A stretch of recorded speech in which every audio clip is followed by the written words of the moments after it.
Hello, friends, and welcome to a Chabura public shiur. Today we have with us Rabbi Zarnighian, Rabbi of the Spanish and Portuguese Kahal Kadosh Mikveh Israel in Philadelphia. Today's shiur is titled Sainthood and Prayer. Can we pray for others? In Chabura News, Dat Press has announced a unique sponsorship opportunity of a new title, Shemot in Context, which will explore Sefer Shemot through the lens of Rav Ben Amozeg, M. Lamikra. With that said, thank you all who are here live. I see some new faces, so welcome. And thank you everyone who's going to be listening afterwards. Chacham, the floor is yours, and it's always a pleasure and privilege to have you with us. Thank you, Owen. Good afternoon and good evening to everyone. This is going to be a very important shiur, a very important topic to discuss, in my opinion, because those of you who have been in past Chabura sessions have learned a great deal about tefillah, about prayer. One of our teachers, Rabbi Yitzhak Verdugo, had a fascinating lecture on the place of praying or not praying to the departed. But today we are going to focus on how we pray to/for the living. Now, the sources that we have today are for reference, for those who want to follow along in the Hebrew. However, those of you who have joined me in the past know everything will be clear and we will explain everything, even if you are not familiar with the sources or the Hebrew or Aramaic. So the first source that I want to discuss is something that every Jew should have in their back pocket. This is a passage from the Talmud Yerushalmi, the Talmud of the land of Israel, not to be confused with the more famous Talmud Bavli, the Babylonian Talmud. The Talmud Yerushalmi asks, or rather states, a passage that compares and contrasts Borei Olam, God, to a mortal king. And those who are friendly with a mortal king have to appear by the palace, by the door, and ba ve'amad lo al pitcho shel patrono. You have to appear by the secretary. You have to get special permission to come in, only by request. And even then, maybe you'll be permitted to enter. Maybe you won't be. Says the Yerushalmi, Aval HaKadosh Baruch Hu enoken. This is not the way God works. Im bat al hadam sara. If a person is going through a form of tragedy in his life, lo yetzarach lo leMichael velo leGavriel. A person should not cry out to the archangel of Michael or Gabriel. Ela li yetzavach. God says, call out to me directly. Va'ani onelo. I'm going to answer you. I will answer this person directly. Miad, immediately. Ada hu dichtiv. This is the meaning of the famous verse. Kol asher yikra b'shem Adonai yemalet. Anybody who calls out in the name of God will be saved from the tragedy. So this is a very important source because it is one of the earliest sources that explicitly, there are many earlier sources that implicitly teach that intercession and intermediaries are prohibited in our tradition, according to biblical tradition and Talmudic tradition. But this is the first source, as far as I'm aware, that is explicit about it. Similar ideas are also echoed in other sources. The Tosefta, for example, writes in Sanhedrin that he who sacrifices to God, even if he intends for it to be an offering to the Creator Almighty, but does so through the Angel Michael, who is the book of Daniel tells us is the representative of the Jewish people in the divine sphere. This is considered as if it was an act of necromancy. So the next passage over here, this is from Masechet Chulin. Talmud writes regarding the most basic of principles regarding prayer. Since we've established that you can't pray through an intermediary, it's probably even more important to establish where we derive the concept of biblical prayer in the first place.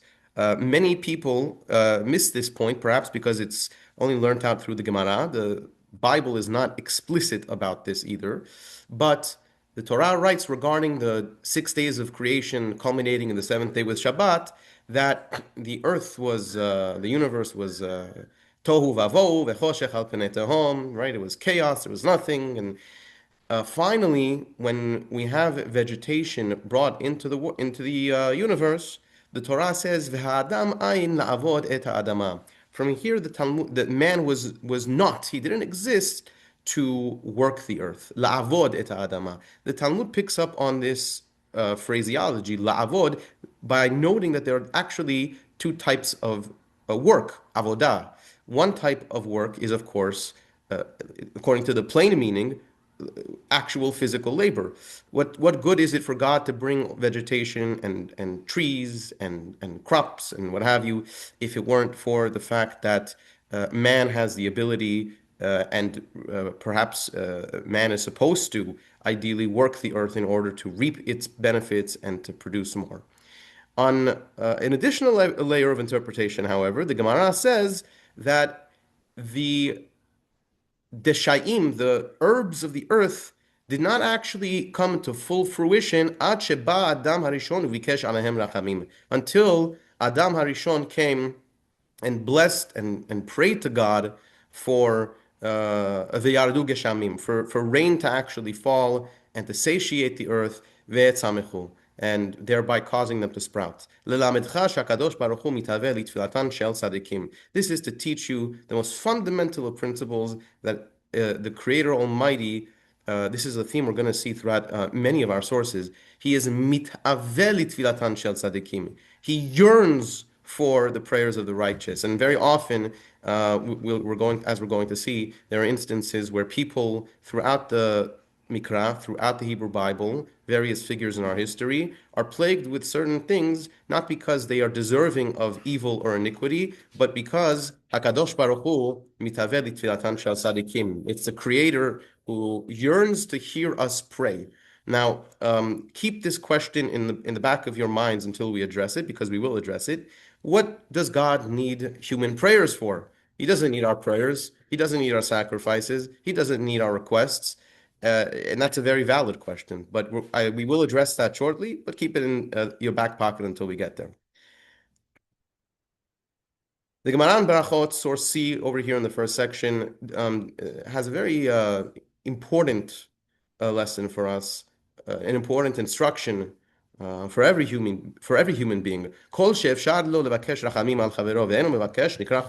a person has the ability to pray for his fellow and he doesn't, he's called a sinner. This is, of course, derived from a passage in the book of Shemuel, where the Jewish people beg for a particular plague to cease from the Jewish people, and they ask Shemuel, pray to God that we should be saved from this.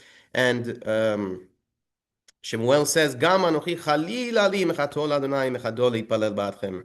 He says, "Woe unto me! I would not sin to God by not praying for all of you." Rabbi Yosef Chaim, the great Baghdadi sage, writes in his commentary to the Talmud in Ben Yehoyada that the language that's used, this is a side point, but it's an important side point. He says that it's odd for the Talmud to use the language of anybody who has the ability to pray for his fellow but does not. The Talmud should have just simply said anybody who doesn't pray for his fellow is called a sinner. Why does it have to say if you're able to do so, but you do not, you are a sinner? So the Ben Ish Chai writes, Chacham Yosef Chaim writes that there are instances, he says, in my opinion, this is his deduction of the language. He says that there are times where a person feels so strongly and so hurt and pained by seeing his fellow in distress, by seeing somebody else suffering, that he's just frozen. He's paralyzed by grief. And this could prevent a person from the relationship that one is supposed to have with Borei Olam, with God, by engaging in tefillah. He says that is not an excuse not to pray. You cannot say, I'm not going to pray for my fellow just because, woe unto me. Whoa, what a sad situation. No. When tragedy strikes our fellow Jews, our fellow human beings, it's our responsibility to pray, even though it's difficult. This is not an easy thing. Nobody said it's an easy thing to engage in prayer that is sincere and from the heart, but it's still our responsibility to do so. And I think that's a very beautiful lesson from the Ben Ish Chai. Up until this point, we've analyzed the basic ideas of prayer. Now, I want to expose a couple of sources here that, especially those of you who are, in the quote unquote Maimonidean school of thought, as you know, I'm definitely more inclined myself to be. But what's often, I want to say, neglected, perhaps, is this point that's raised by Rabbi Yehuda Halevi, the great Spanish sage and chacham and poet. He writes in his Kitab al-Khazari in the Kuzari. This is from the translation of my teacher, he should live and be well, Rabbi Yitzchak Shelat. The Kuzari, for those who are not familiar, is written in Judeo-Arabic, right? So it was translated into various languages. The Hebrew translation is perhaps the most faithful to the Arabic, but of course, other translations also exist. So when is it appropriate to take the route of not necessarily praying for oneself, but having other quote unquote, I use this term very loosely, holier people pray for you? So the Kuzari writes that a person is called Kedosh Yisrael, a sanctified one among Israel, if kinui la'inyan ha'elohi hadavek bo v'acharav b'hamon zar'o. This is only a term, the term is a holy one of Israel, if he is attached to the divine matter. The divine matter is a code. It's a term that comes up throughout this book, Sefer HaKuzari, and it essentially is an idea that Rabbi Yehuda Halevi refers to, a concept he refers to regarding those who are predisposed and inclined by a special divine providence, usually by merit and by their own refinement, self-refinement, through the practice of the mitzvot, through prayer, and through maintaining, of course, purity of heart and thought. So it's not permitted, he says. Ve'en mutar lechol mi sheyirtzeh she'omar Elohai u'kdoshi. A person cannot, not every person can just go ahead and say, I am a man of God, I am a sanctified or holy one of God. The Talmud, years before Rabbi Yehuda Halevi says, "Lo kol mi sherotzeh litol et Hashem yavo ve'itol." Not every Tom, Dick, and Harry who wants to come and declare himself to be a man of God can go ahead and actually do so. It takes work. It takes a lot of self-refinement, as we said. So he says, only a prophet may actually be referred to in such a capacity.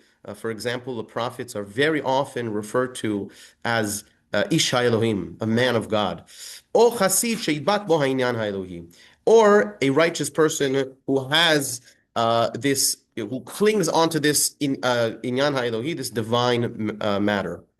Now, how do you know if a person has this divine matter? Well, if he's a prophet, well, then it's quite obvious. But beyond that, it's not so obvious. In fact, sometimes it could be so cryptic to know if a person is so righteous without being a prophet. The Gemara in Berachot writes further that there was an instance where Rabbi Yochanan ben Zakkai, he had a student, Rabbi Hanina ben Dosa. Rabbi Hanina ben Dosa was one of the primary students of Rabbi Yochanan ben Zakkai. He is a very, very good book, The Sages by Rabbi Lau, where you can learn all about the life and the legacies and the personas and the mottos that the sages of the Mishnah and Talmud had left for us through their teachings. Rabbi Hanina is perhaps contrasted with his teacher, Rabban Yochanan ben Zakkai, in one primary way.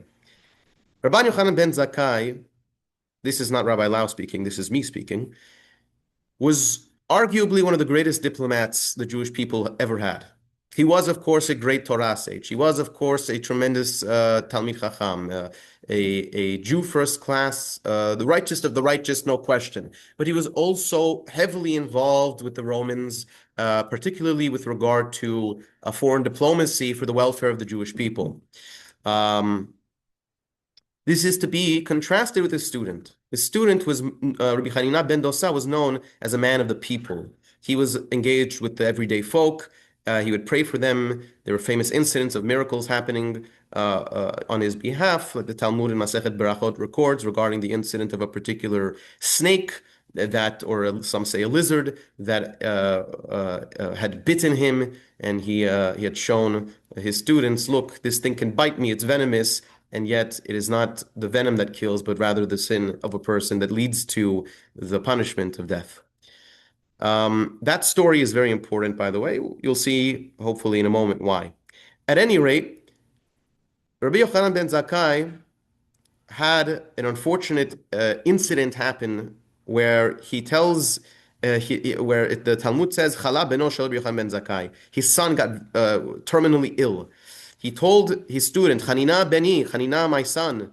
Sometimes your students are referred to as your children. Banecha elu talmidecha, the Talmud says, right? So, Chanina, my son, Bakesh alav rachamim ve'yichyeh. Please pray for him so that he may live. Hiniach rosho ben birkav u'bikesh alav rachamim.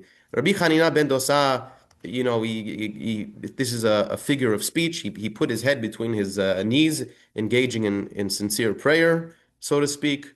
Vechaya, and he lived. Amar Rabbi Yochanan ben Zakkai. Rabbi Yochanan ben Zakkai responded to this salvation from God. Ilmale hitiach ben Zakkai ben et rosho ben birkav kol hayom kulo. If the son of Zakkai, referring to himself, engaged in such prayer all day, lo ayu mashgichim alav, the divine court would not pay attention to him. Amra lo ishto, so his wife heard him say this. V'chi chanina gadol mimecha. Rabbi Yochanan had a good wife. She told him, is Chanina greater than you? Come on, you're the greatest. Amar la lav. Rabbi Yochanan said, it's not that he's greater than me. He's not greater than me in saintliness or in Torah wisdom. However, Elahu domeh eved lifnei hamelech. He is akin to a servant of a king of the Almighty. V'ani domeh kesar lifnei hamelech. I am like an officer in the presence of the King of Kings. There's some debate about how you interpret this clause in the Talmud's lesson over here. Some say that this is in reference to the fact that, as I said earlier, Rabbi Chanina ben Dosa was a man of the everyday person. He was constantly engaged in gemilut chasadim, in helping the poor and the unfortunate and the widows and the converts and the people who are destitute. So this is something that the Torah praises in the highest regard. And because he helped all those that the Torah says, when those people who are without help call to me, I will hear them. Then when Chanina calls on to me, I will hear him as well. Rabban Yochanan ben Zakkai was tremendous, but he was engaged in political affairs for much of his hours of the day as well. And because of this, he is like a sar, he's like a diplomat, he's an officer, but he's not like a servant that is buddies with God. There are other interpretations to this, but this is perhaps, I think, a very appropriate interpretation to help us understand that sometimes asking others to pray for you may not be the intuitive answer for a person's tragedy. And nevertheless, you see that sometimes it can go very far. Ramban in his commentary writes something. I love this. This Ramban is beautiful. This one is beautiful. We're not going to read everything inside. Those of you who know me, I have a very serious problem I deal with. I overload with the sources because I want to learn everything with all of you. But we'll try to focus on the important sources here. So this is in response to Ramban writes in his commentary to Bereshit Perek Lamed. This is when Rachel laments the fact that she can't get pregnant. Right? All of you remember, Rachel says, Havali banim ve'im ayin meta anochi. If you don't give me children, Yaakov, I might as well be dead. Right? And Yaakov's response is what? Elohim ani asher ma'anam mimech peri vaten? Am I in place of God that I'm preventing you from having kids? Yeah, it's not my fault. Don't blame me. Don't. Here, Ramban points out something that if you were to say this in certain circles, they would accuse you of being a heretic. But I'm not saying this. Ramban is saying this. He says there are those who say that Rachel, when she says Havali banim, give me children, Rachel is asking Shetitpalel alai, v'imayin meta anochi. If you don't pray for me, I might as well be dead. Right? Va'ani tama. Ramban says, I am bewildered. Lama chara po? Why is Yaakov getting mad at his wife for asking for prayer? ולמה אמר התחת אלוהים אנוכי אשר ושומע אל צדיקים השם. Why is Yaakov upset and agitated with Rachel when he says, am I in the place of God? We know that God listens to the righteous. ומה שאמר, in that which the Midrash quotes and says, Abba lo hayu lo, Yitzchak, Yaakov's father, he struggled with kids. Right? Lo hayu lo banim. Ani yesh li banim mimech. Right? Ani yesh li banim. If my father had trouble conceiving myself and my brother Esav, what, you think I'm going to have an easy time with you? Mimech mana, mimeni lo mana. He prevented you, Rachel, from having kids. Not me. It's not my fault. Now Ramban says, "V'chi hatzadikim enam mitpalim be'ad acherim." Since when do the righteous not pray for others? V'heinei Eliyahu ve'Elisha, the prophets Elijah, the prophets Elisha, hitpalelu be'ad nashim nochriot. Look at what they do. This is in the famous incident of the Isha Shunamit and the woman from Tzarfat, from Sidon, from modern day Lebanon, where the prophet Eliyahu, they come across these women with kids that are dying. They're non-Jewish women, they're pagan women, and they still pray for the kids to live. To that extent, by the way, the Hebrew prophets were very humanistic. I mean, look at this. They weren't only focused on their own; they were even focused on the welfare of their non-Jewish neighbors as well. And so Ramban quotes a passage from the Midrash that says Yaakov would pay the price for this. What he did was wrong in this regard. Who am I to say that? I can't say that, but the Ramban says it.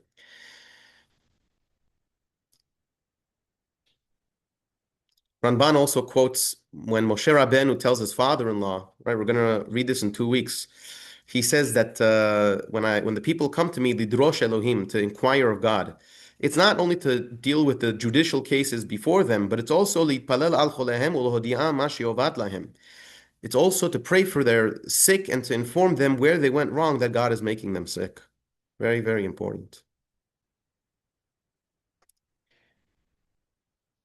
We have further sources. I'm not going to go through all the sources here. Radak, Rabbi David Kimchi, the master of biblical commentators. I've said this in past classes, but the Chida, the great Rabbi Chaim David Azulai writes that it is about Rabbi David Kimchi. Kimchi is like the word kemach, flour. He is like the most basic of ingredients that you need. Imen kemach and Torah. Without kimchi, there is no Torah. So he writes in his commentary that regarding the King Yarovam, one of the evil kings of the Jewish people, who was struck with a paralysis of the hand. And he tells the prophet, according to most commentators, the prophet Eliyahu, to pray for his paralysis to come to an end. Why? Why does Eliyahu have to pray for that? Ki yishma elecha, because he's going to listen to you. Right? Right? That because he is the messenger of God, the representative of God. And so there's a certain reverence that ought to be held, like we see also with Abraham, when I believe it was with Paro or Avimelech, that he takes Sarah and he comes to Avimelech and says, Ve'ata hashevet eshet ha'ish ki navihu. Return this married woman because he is a prophet. If he wasn't a prophet, you could take the married woman? No, that's not what it means. It means Ve'gam ani karov elav lishma tefilato. I'm close to him. You're going to be afflicted because of what you did, even though you didn't know that she was married. But don't worry, he'll pray for you. He's a prophet. His prayer carries weight. Va'ani lo eslach lecha, af al pi shetashiv et ishto. I'm not going to forgive you, even if you return his wife, ad she'yitpalel hu alecha, till he prays for you. We're going to see in a second. You don't have to be a prophet necessarily to pray for those who have wronged you, but the point over here that Radak is making is that the weight of the prayers of a prophet carry a certain weight that the prayer of the average Joe may not carry. In fact, this was the sin, this was the misunderstanding of the last king of the First Temple period, Tzidkiyahu HaMelech, before he was taken captive by the Babylonians. He says, Deroshna ba'adenu et Adonai. He tells Yirmiyahu, plead unto God for us. Ki Nebuchadnezzar melech Babel nilcham alenu. We're about to be taken siege by the Babylonians. And maybe God will be act in his greatness and wipe them off the face of the earth for us. Now, Barbanel points out in his commentary that Tzidkiyahu here misses the whole point of the role of the prophet. You tell the prophet Jeremiah, pray to God and make them go away. Your Majesty, you are missing the whole point. והנה צדקיהו לא שב בתשובה, ולא עמו גם כן. אבל לבד היה מבקש מירמיהו שיתפלל על זה. כאילו הכל תלוי בו. ומבלי תשובה ישוב השם אחרון אפו. He says, the king Tzidkiyahu didn't repent, didn't change his ways, didn't say I was wrong for the sins that led myself and the Jewish people to be overtaken by the Babylonians. And he only inquired for Yirmiyahu to pray to God as if he has a magical power. Ki'ilu akol talui bo. It's as if he made the mistake of saying, I'll pray to the prophet and make the problems go away. That was a mistake. The prophet is not there to wipe your sins away for you. This may be a Christian belief. It is not a Jewish belief. He is there to guide you, to direct you towards the correct path. Like Ramban said regarding the role of Moshe, Moses would not only pray for people who came to him, but he would show them ma yovad lahem, what was missing that caused them to be taken down this path of tragedy. Sefer HaChinuch, I said I would get back to this, so living up to my word. He says, commenting on that passage regarding Adam Harishon, Adam when he prayed for the universe, for the earth to bear rain, so that plants can grow. Right? We said that this was because God wishes to see the tzaddikim, the righteous, pray and yearns for that. What does it mean he yearns for that? Lomar, this is to teach you, shechefzo, it is God's will, sheyasu pe'ula sheyisku ba lefanav ve'yamshichu alehem mituvo. The prayer is meant to be a catalyst for action to occur, whereby we will merit in God's eyes, through our actions, that which we are seeking. And then God can bestow upon us his greatness. Ki chafetz la'asod chesed hu. It is God's will to constantly do kindness unto us. V'latet alehem bibirchato, mituv shlemuto, kemo shekatuv. To give from his blessings and bounties to us, as it is written throughout the Hebrew scriptures. This is the fundamental principle that is the basis of everything that man ought to do good in this world. The reward that a person reaps in this world, not in the world to come, that's a different story, but in this world, you do good, and the good will come to you when you are mashlim chefzo, when you fulfill the will of the Creator. When you want to do good for humanity and all creation. The prayer is a form of drive. It's the catalyst that brings a person to act. It's the wake-up call that we need in order to act. A person who is void of prayer and doesn't have prayer as a part of his life can get lost in the wind of things, unfortunately. So we've spoken a little bit about prophets and the righteous praying for us. What about the unfortunate reality of the everyday person, our everyday friends and family members, who all should be healthy and happy ad me'ah ve'esrim? Of course, we pray for the health of everyone, but such is the way of the world that human beings get sick from time to time. Now, this is quite interesting. The Talmud over here in Masechet Shabbat talks about an instance of engaging in the occult. And there's a rule the Talmud teaches that kol davar sheyesh bo mishum refuah ein bo mishum darkei hamori. Anything which is a medicinal matter that's used for healing is not subject to these regulations of the occult. Because if you can, show that doing this act heals people, even though you don't understand the exact medical science behind it, well, you're allowed to heal people. It's fine. So um, the Talmud challenges this premise by noting that if a person has like an orchard or fruit trees that are struggling to bear fruit, you're allowed to load the tree with weights, sandbags or stones. I'm not a farmer, so I don't actually know if this works, but the basic idea over here is that you weaken you weaken the force of the tree, thereby enabling more of the energy to go towards not growth of the tree, but growth of the fruit. I think this is probably the prototype method of pruning. Nevertheless, the Talmud says farmers would, do that, and they would also paint the tree in a red paint. So the Talmud says, I get why you want to weaken the tree so that the energy is diverted to the fruits. Why? What are you going to paint the tree in red for? That's not supposed to heal it. So that seems pretty pagan. Seems pretty superstitious. Why are you doing that? So the Talmud says, Ki hechi delecheze inshe velibau ale rachameh. This is in order to permit people to. If you paint the tree red, it looks weird. It stands out. So that's the whole idea. You make the tree stand out, and people are going to say, "Oh my God, this is a tree that's struggling to bear its fruit."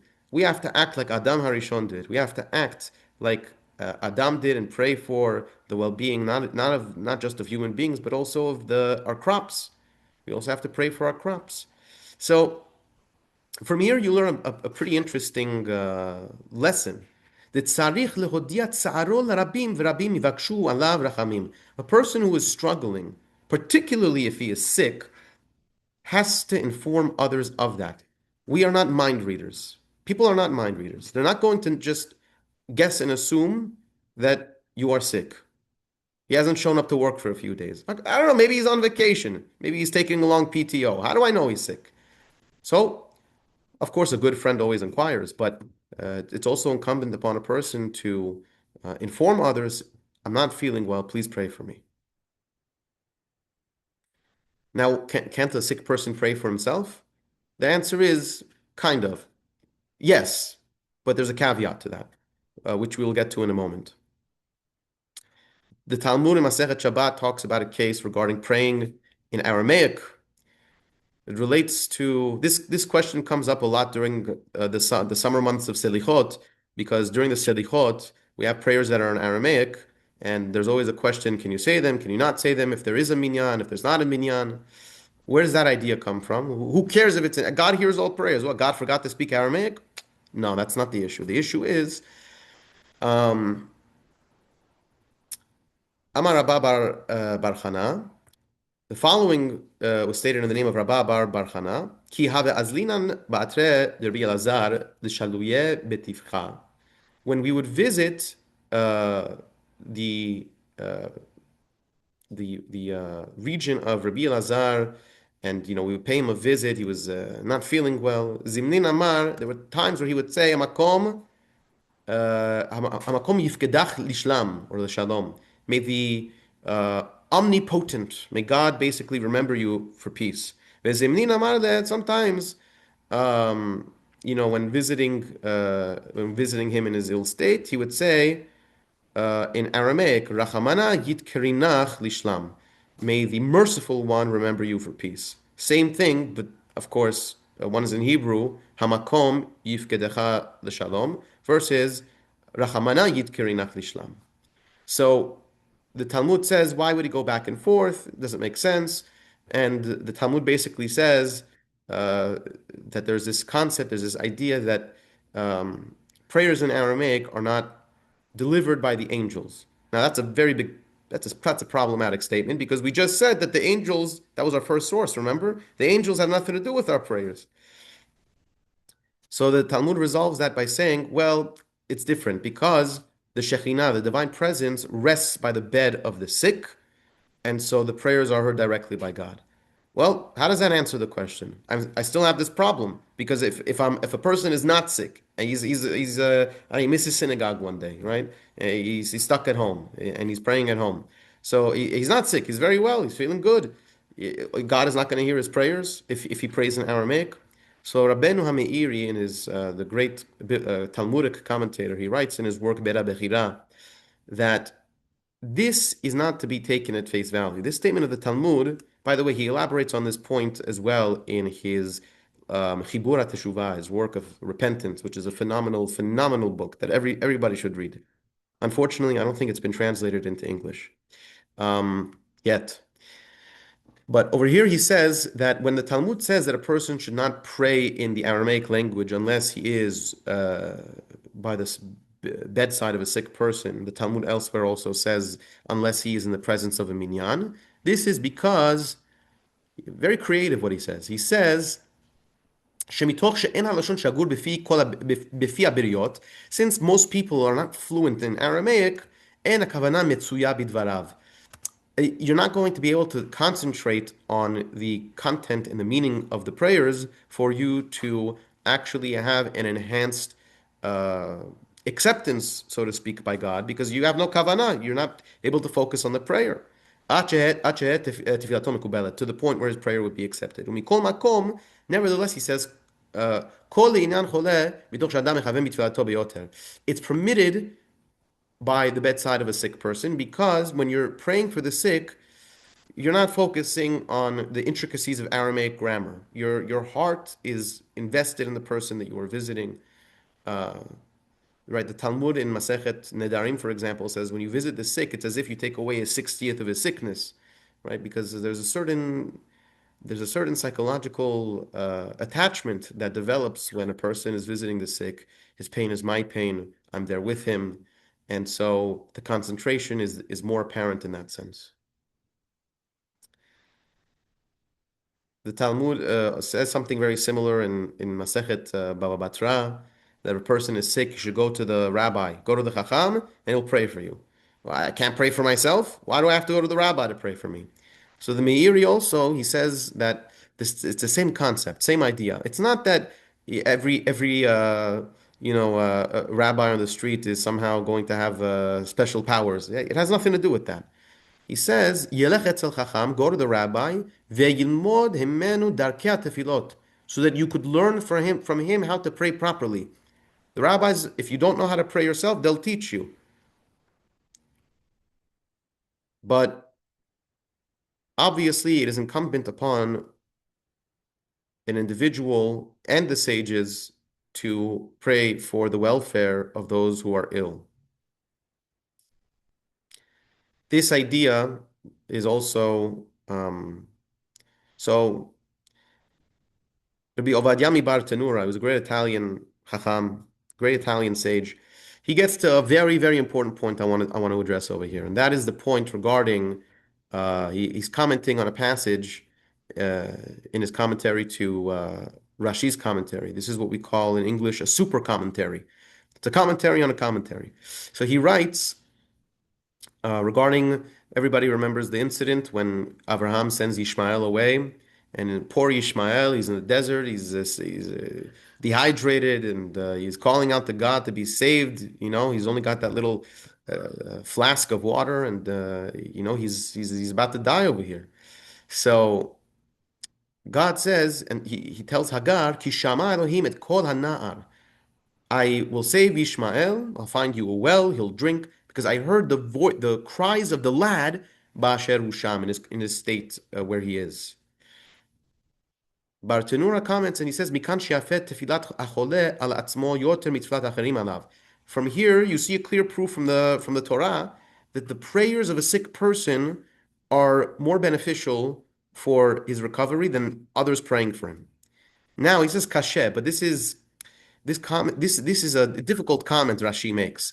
Sha'arei Amrinan b'Gemara Brachot. The Talmud in Masechet Brachot writes, "En chavush matir atzmo mivet ha'asurim." There's a saying in Hebrew. The Talmud records the saying: a prisoner can't release himself from prison. Right? You got to have others open with the keys for you, the doors to your cell, and then you're free. So that's code for you need others to pray for you if you've been condemned and you're cursed with a terminal illness, God forbid, right? So why is Rashi over here saying that you see from Ishmael that praying for yourself if you're sick is the best thing to do? V'yesh lomar, he says, I could resolve this. Dehatam, in the case of Ishmael, hainu tama. What's the reason that the prayer for him was most beneficial? Destam chole lama mechaven da'ato. The average sick person, you go tell him, go lead shacharit for me, go pray mincha for the synagogue, is going to laugh at you. He's not in the right state of mind. He can't do that. Most people who are so deadly ill, they cannot concentrate on prayer to that degree. Aval zeh shekiven et libo b'tfilato, nishme'at tefilato. But you know what? It's like they say in Yiddish, gesundheit.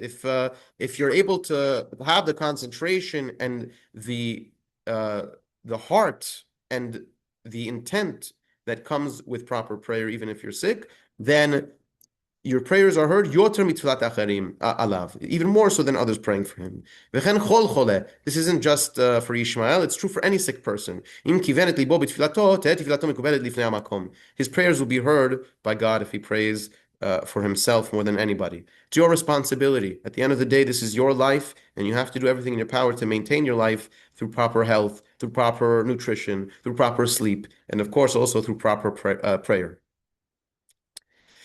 The next series of sources, I'm not going to go into great depth. We'll briefly discuss it outside because, for the sake of brevity over here, the Talmud also, what I categorize as the fourth category of prayer for those in need, is our prayers to annul bad dreams. Now, there is a concept that the Talmud in Masechet Berachot also relates regarding somebody who has very bad dreams and he's very very heart-stricken and concerned with the dream, that you should go to three people, a bet din. You get three guys together, and they say, no, don't worry, it's going to be good. It's going to be good. You'll be fine.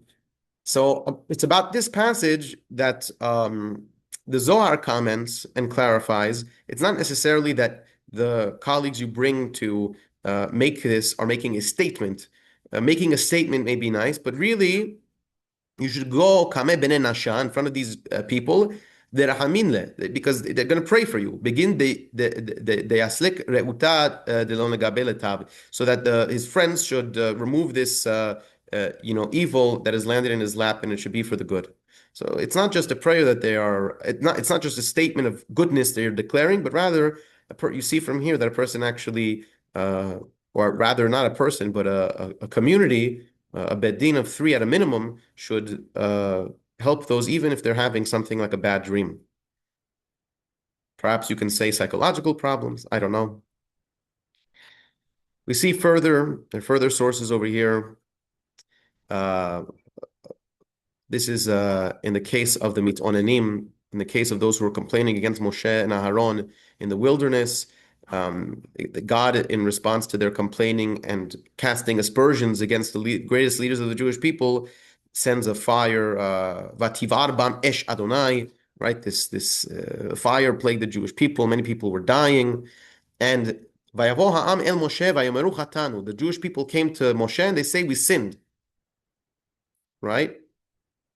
They knew they said ill and spoke ill of Moshe, and I'm sorry, this is a different case. I apologize. So this is the case.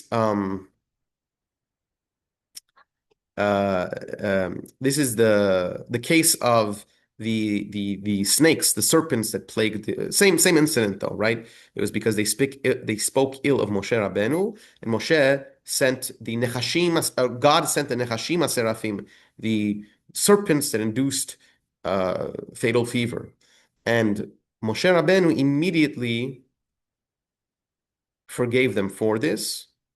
From here you learn, Moshe Rabbeinu did not hesitate, he didn't flinch even at forgiving them and praying for them. This is to teach you the power of teshuvah. Teshuvah is so great, Kevan she'amru chatanu, when the Jewish people admitted to their speaking ill against the prophet, miyad nitratzeh lahem. Moshe Rabbeinu immediately forgave them.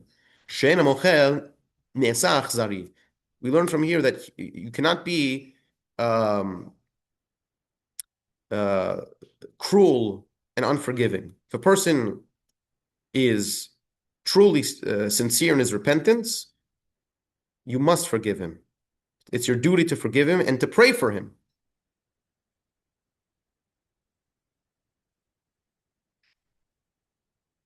There's so much more I wanted to do, but I want to also leave time for questions. So, here we have the Gemara and Brachot. This has to do with repentance. So when it comes to praying for others or praying for yourself when you're trying to do teshuvah, the dynamics change a little bit. You see, the Midrash in Devarim Rabbah, the Midrash writes,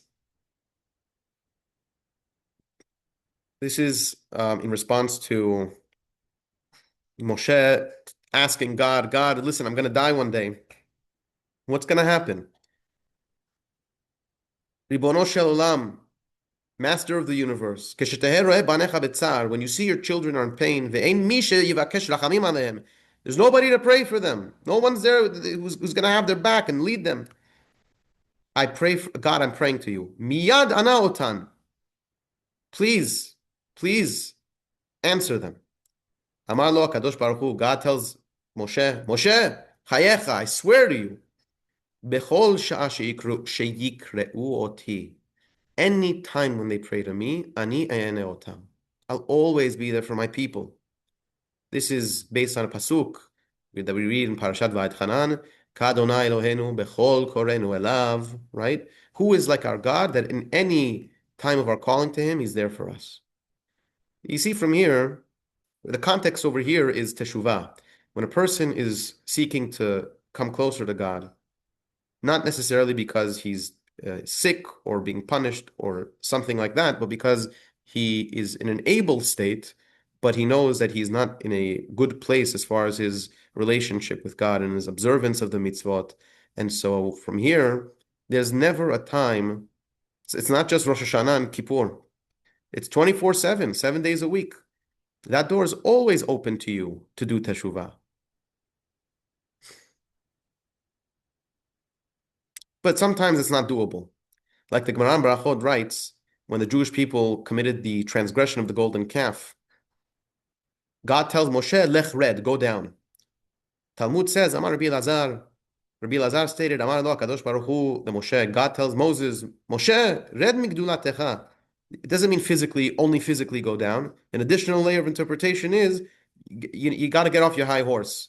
You know, Klum natati lecha gedula ela bishvil Israel. Did I not give you this greatness of being the greatest prophet to have ever walked this earth, but for the Jewish people? V'achshav Israel chateu. Now the Jewish people have committed a great sin. Ata lama li. So I don't need you, because I don't need the Jewish people, heaven forbid. So you know what? If they don't serve a purpose, you don't serve a purpose.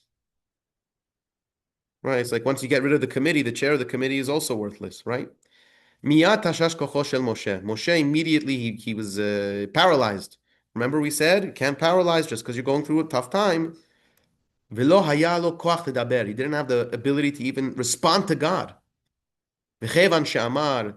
That's when God said, you know, Moshe is silent. Heref mimeni v'ashmidem. Get out of here. I'm going to destroy the Jewish people. Amar Moshe. Moshe said, you know what? If I'm frozen, can you imagine what's going to happen if God comes and he rebukes the Jewish people? They're going to freeze for sure. They're not going to know what to do. And you know what? It's game over. So Moshe Rabbeinu said, Davar ze talui bi. Every Jew, in my opinion, has to always tell this to themselves. Davar ze talui bi. This issue is my problem.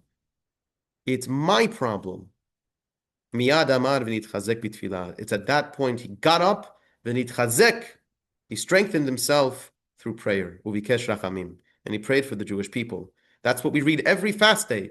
Vaychan Moshe et penei Adonai Elohav. Right? God inquires, Moshe beseeches to God to forgive the Jewish people for this.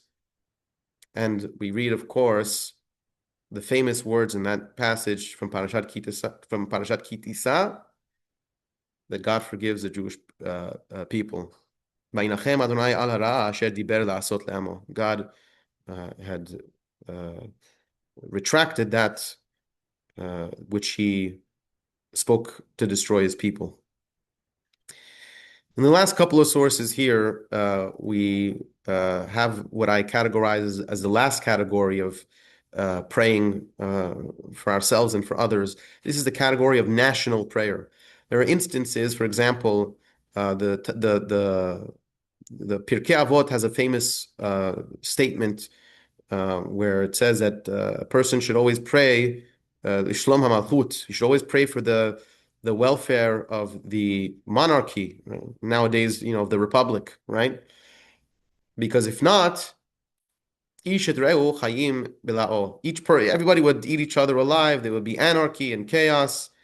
My libertarian friends don't agree with me here, but that's okay. So Rabbeinu Yonah over here comments, and he says it's not just about praying so that people don't go around committing mass murder in the streets. It's not just that. We pray for the welfare of the government because he says it's also not just for the government, but for kol haolam ulitztaer al tsar shel acherim. We cannot just be, if I could use this term, and I don't mean it in a politically specific sense, but we cannot just be isolationists and say, you know what, that problem is happening in Mongolia, that problem is happening in China, that problem is happening in Iran. It's not my problem. A person has to care for the welfare of the entire world and to pray for the welfare of every human being. This is the way of all the righteous. King David, he always prays for everybody, for all human beings in his Tehillim, and we have to be concerned for that.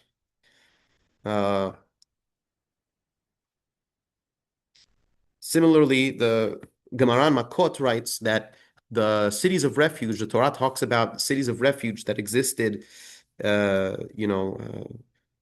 unfortunately, those cities of refuge have not been fully accounted for until the days when the Jewish people will restore the monarchy to its glory.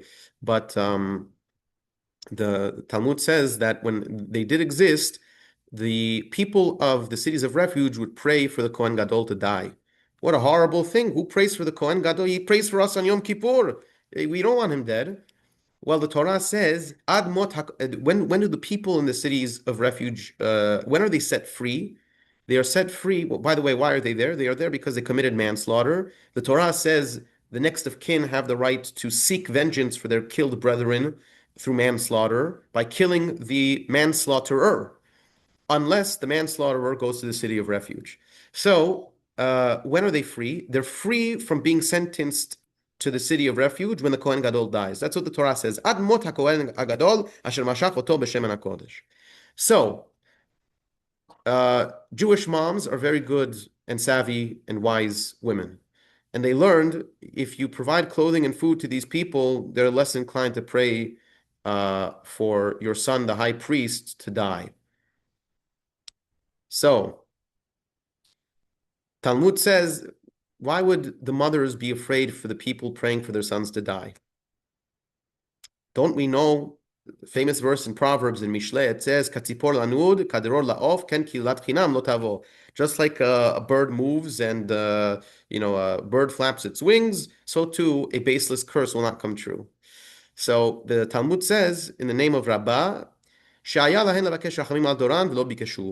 the high priests are supposed to pray for the welfare of all human beings, that nobody should commit manslaughter, that nobody should be placed in a dangerous situation where he is dead, and now you have to deal with people seeking vengeance and heat and passion towards seeking avenging the dead family member's life. It's very difficult.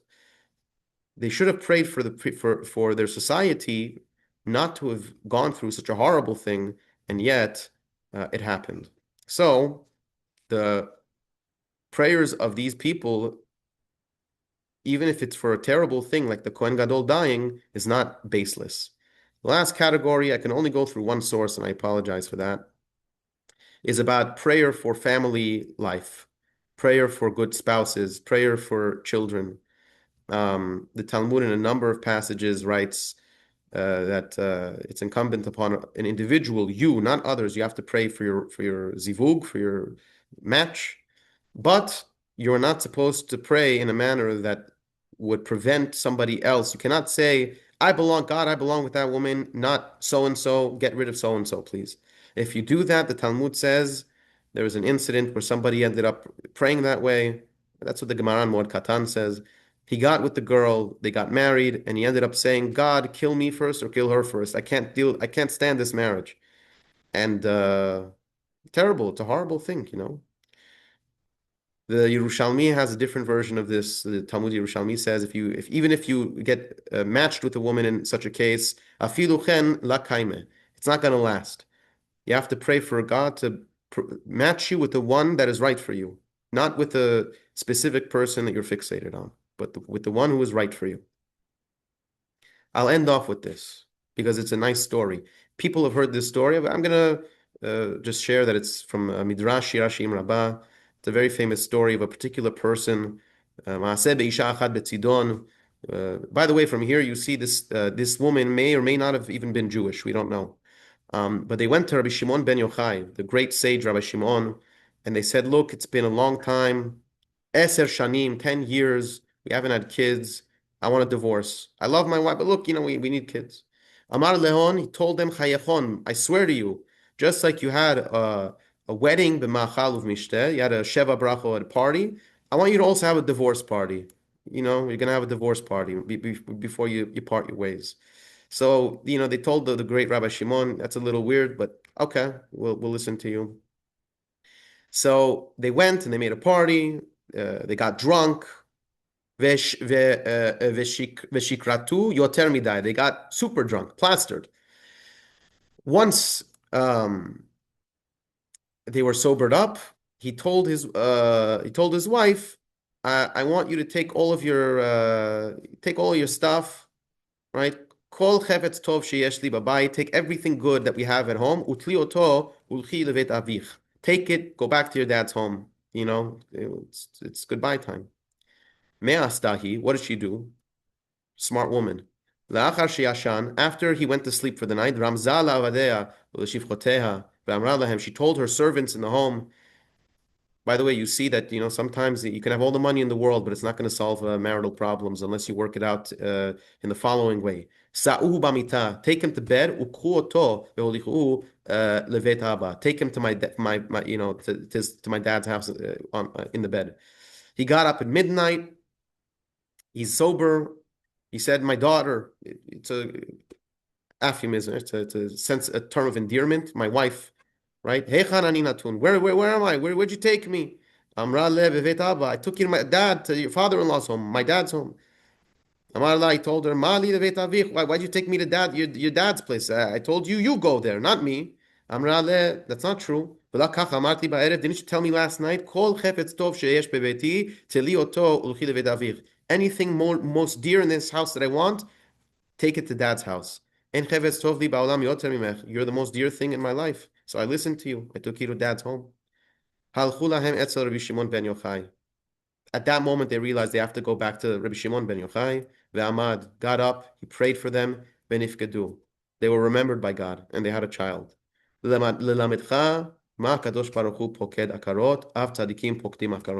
Just like God is responsible for childbearing, right? So too, it's the responsibility of the righteous, of the spiritual leaders of the generation, of communities, of synagogues, to also pray for the family and marital struggles that individuals are having. Of course, there is much more that we can discuss, but I would like to stop at this point to take questions. Thank you so much, Rabbi. That was very well presented and insightful. And if anyone has any questions, comments, they can raise their hands or unmute. I see we have two questions in the chat box, and we also have some arms raised. So, Rabbi, up to you where you want to start with. So I'm gonna just address some of the points and questions raised here in the chat, that anybody who would like my source sheet is welcome to contact me directly. I have no problem sending this to anybody. Although, of course, bear in mind, it's like Rabbi Saadia Gaon writes in his introduction to Emunot V'Deot, that I'm a human being. I'm not perfect. I'm not going to pretend that I have every single source that addresses everything that we're talking about. So anyone who wants to add to it, you're welcome to add to it and to improve it. Nisan asked, what is Michael's role in representing us to God? This is a good question, and I'm not an angel, I'm not an expert in these matters, so I can't answer that. I'm not sure. Perhaps somebody could enlighten all of us if they have the answer as to why we say Michael is Sar Yisrael, the representative of the Jewish people. Renee asks regarding Avraham Avinu when he interceded for the people of Sodom, for Avimelech.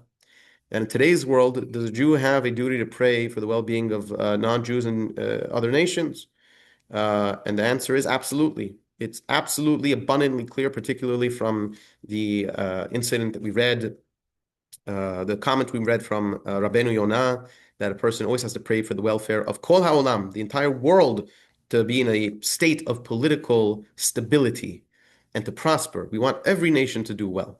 Abraham's case for praying on behalf of the people of Sodom, you can argue is very case specific. You could make the argument that Rashbam, by the way, in his commentary to that passage, makes this argument. He says that we pray when God says Hamchaseh ani Abraham asher ani oseh, I cannot, God says, who am I can't hide from Abraham that which I'm going to do by destroying the city of the region of Sodom. The reason for that is because I promised him and his descendants this land, and because I promised him and his descendants this region of the world, the land of Israel, it's incumbent upon him to pray for their welfare and for them to repent. You can make the argument that that's very case specific, but otherwise, I think a better source is perhaps what we find in Pirkei Avot. Joe, one of our synagogue's board members. So he asks a couple of questions over here. Doesn't the Shema address that we can pray for others and on behalf of others? I'm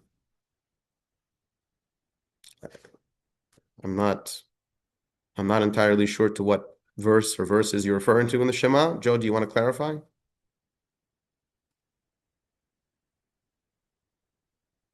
Is he with us? He might not be with us. He also asked whether are blessings different than prayers?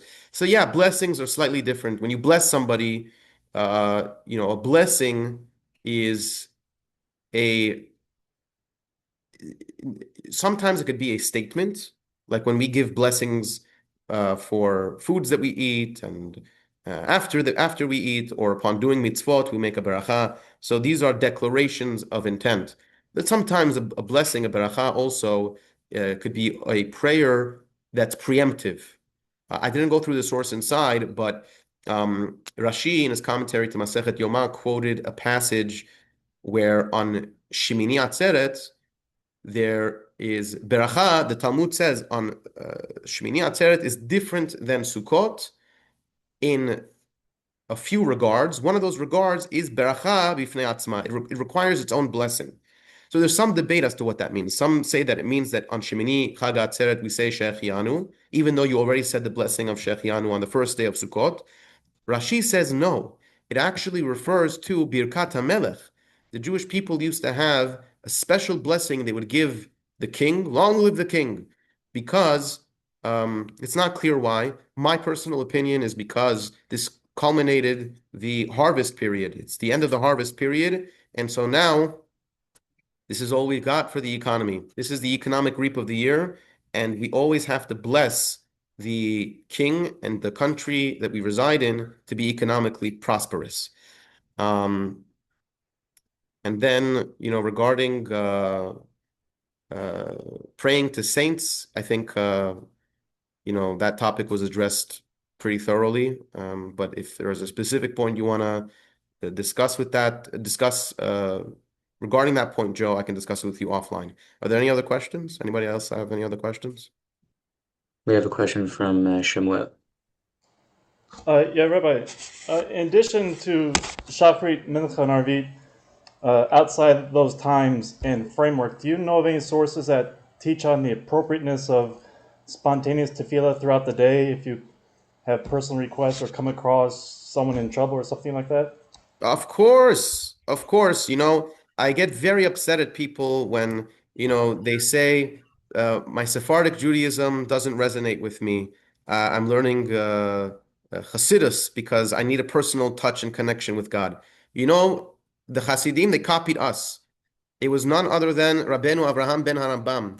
Rabbeinu Avraham is a whole book devoted to personal meditation and what you call spontaneous prayer. Of course, it's not just raw spontaneous prayer without instruction and guidance from the Torah, from the Talmud. Everything that we do and believe in as Jews is based on the teachings of the Nevi'im and the Chachamim. But having said that, I highly encourage you to study this book by Rabbeinu Avraham. It's known as Kitab al-Kafiya, otherwise known as Sefer HaMaspik of the Hashem. There are two versions, or I should say, two extant volumes of this. One of them, which is published primarily by Feldheim, is not about the personal and spontaneous dimension of Jewish prayer. It has more to do with character building. The second edition, which is put out by Bar Ilan Press, is the one I am referring to. It was translated by Professor Dana, and you can get a hold of it from Bar Ilan Press. And to anyone listening, I highly recommend it. There are concepts in there that have been forgotten from the Jewish people that need revival.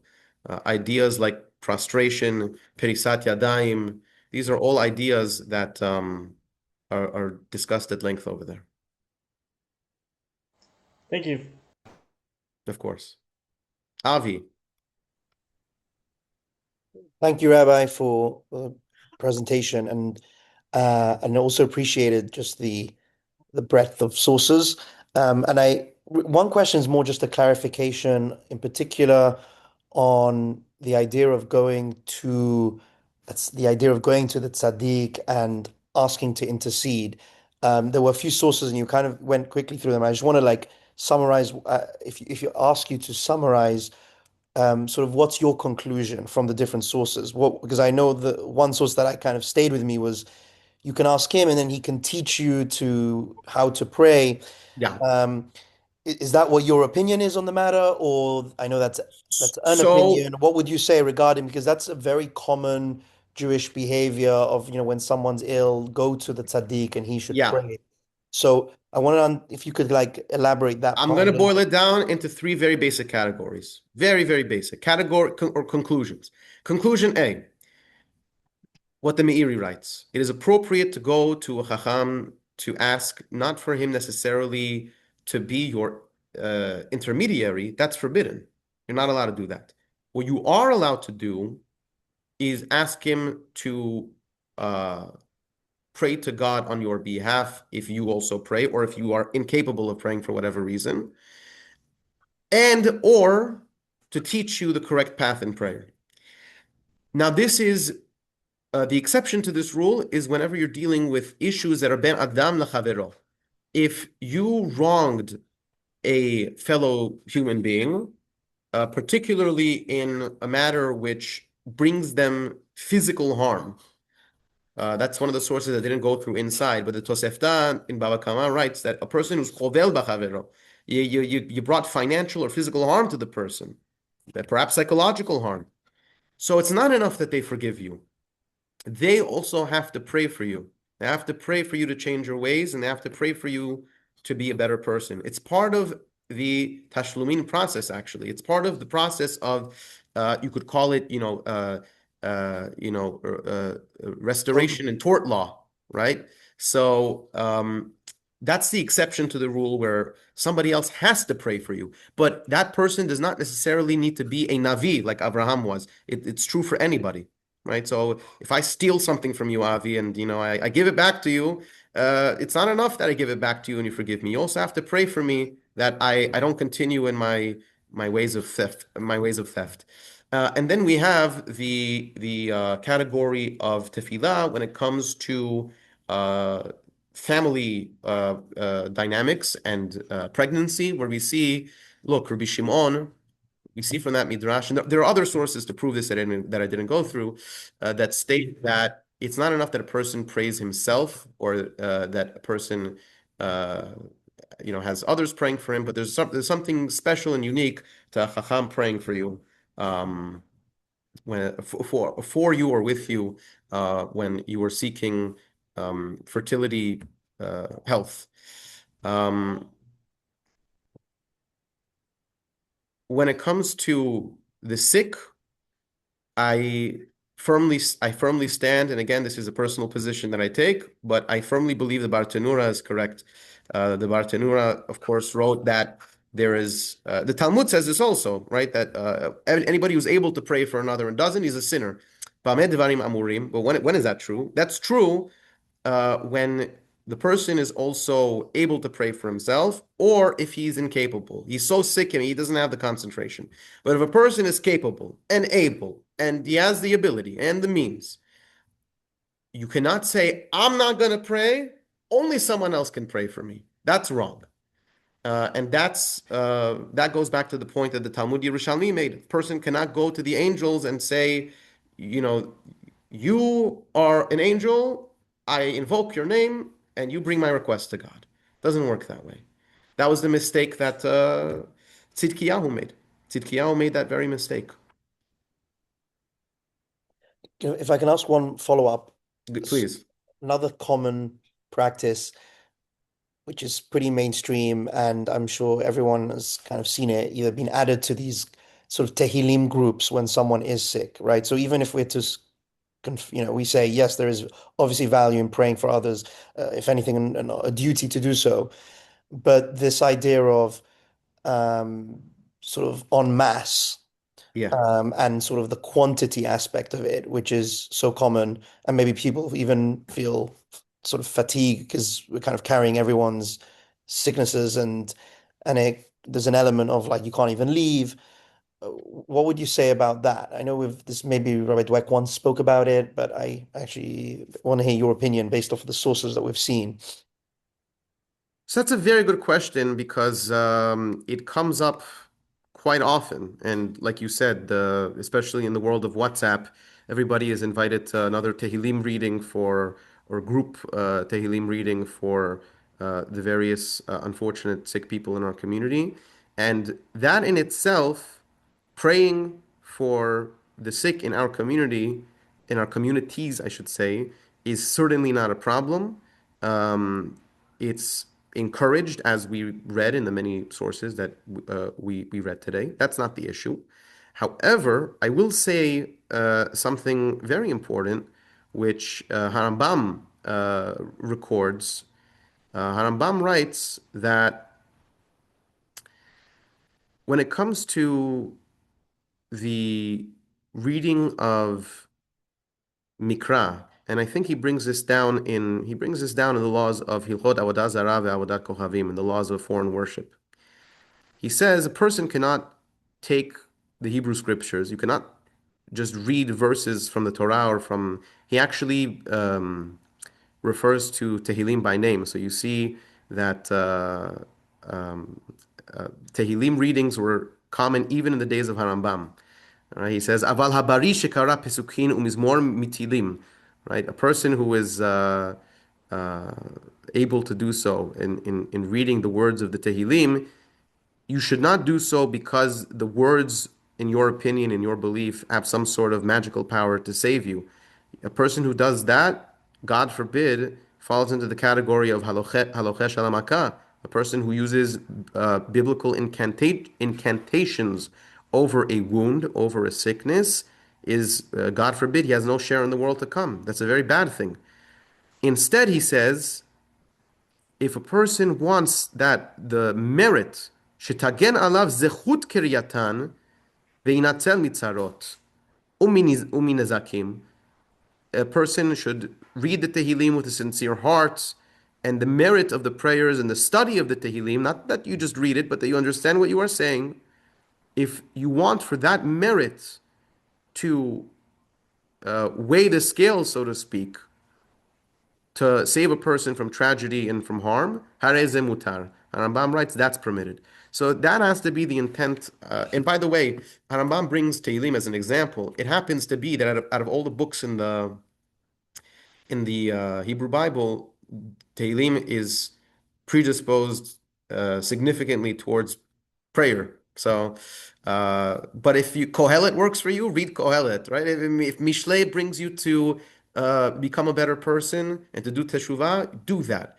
But that is the main point Harambam is concerned with. His concern is not that the words themselves carry weight, but that they inspire you and they bring you to do teshuvah, the community to do teshuvah, and that's like what the Gemara on Shabbat writes, that if echad mi bnei chabura, if one person from the group gets sick, everybody has to worry. Not because they're going to get sick, or it's not pre-COVID paranoia, but because they have to be worried for their fellow, and so it's our responsibility. Whether it's any book of the Torah, any book of the Tanakh that inspires a person should be read. Although Tehillim, by the way, it's a side point. Muslims, if I recall correctly, there's this idea of tahrif. They believe that the Bible has been tampered with, and they don't accept the Bible in its current form because they believe it's been tampered with, except for Tehillim. Tehillim, they don't have a problem with Tehillim. Zabur, they call it the Zabur, the praises of David. So, because it doesn't contain anything inherently or explicitly halachic, it's all prayer, right? So, anyway, do we have time for one more question, or maybe anyone else? I see there's a question in the chat by Peter. I missed that. I apologize. So Peter asks, is there a difference between a prayer like Shacharit and Mincha and prayer that we pray for healing as far as the power we have to make a difference? Look, that's a very good question, and this goes back to the point that I was making in response to Shemuel's question regarding personal prayer. A person has to make time to have a personal relationship with God through personal prayer, in addition to Shacharit, Mincha, and Arvit. The three prayers that were instituted by Anshe Knesset HaGedolah, by the men of the Great Assembly, when they instituted these prayers, was done, as the Talmud writes, Keneged Temidin. It was in response to the temple's absence, and in the absence of the divine service in the Bet Hamikdash, we have to perform Avodah Shebalev, the service of the heart, which is prayer. Yeah, but that's a minimum, right? It's like, okay, you supplanted in the absence of the temple one service for another type of service. That doesn't mean that other forms of prayer don't carry important weight. So certainly in our Amidah prayer, we should include, of course, in the Shomea Tefillah portion, in the Refainu portion for the sick, in the various appropriate portions, a person is allowed to have personal requests made. It's, of course, the Talmud writes in a number of places, it's preferable always for this to be in a minyan. God hears the prayers of the community, the needs of the community, more so than just a regular, John Doe. But that should never stop a person from calling out directly to God. That's what we read from the Gemara, from the Midrash. Anytime a person seeks out God and does proper teshuvah, God always hears him. Amazing. Thank you so much, Rav. With that, we're going to close the shiur. Thank you so Everyone should have a much. wonderful day and stay warm if you're in the US. Yes, yes. Thank you so much, everyone. We'll pray on it. And hopefully we'll have you many more times going forward. That's it, everyone. Wonderful day, everyone. Thank you.